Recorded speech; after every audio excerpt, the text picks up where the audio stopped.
I would never ever start to sell my house and buy a new one simultaneously with a builder before I asked these 3 questions. Number 1, that deposit, that earnest money that they want, at what point does that become non-refundable, or is that money non-refundable from the get-go? Like, what happens if the home doesn't sell, or what happens if they don't qualify for financing?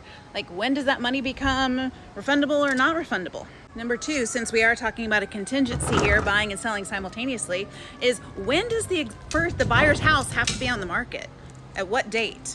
And or what date does the house have to be under contract? Now, I'm in the Dallas-Fort Worth market, and I know some builders here require, for example, that you have to have your house under contract by the frame stage, that kind of thing. Do you know what those timelines are?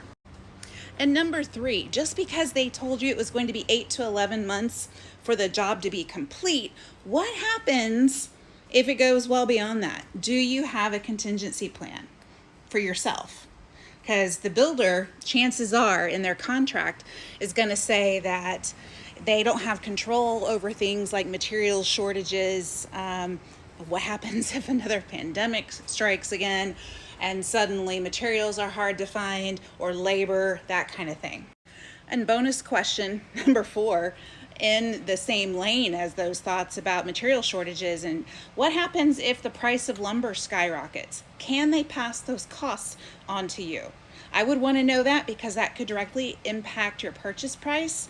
Crazy things have happened ever since COVID in regards to new builds. So make sure you get those questions answered before you move forward with that buy-sell contingency. It can happen, and it can happen beautifully. It happens all the time. But my name is Kim. I've been an agent here in the Dallas-Fort Worth market for the last 22 years, and I've seen a thing or two. So just make sure that you have a solid game plan in place if buying and selling simultaneously is what you guys want to do.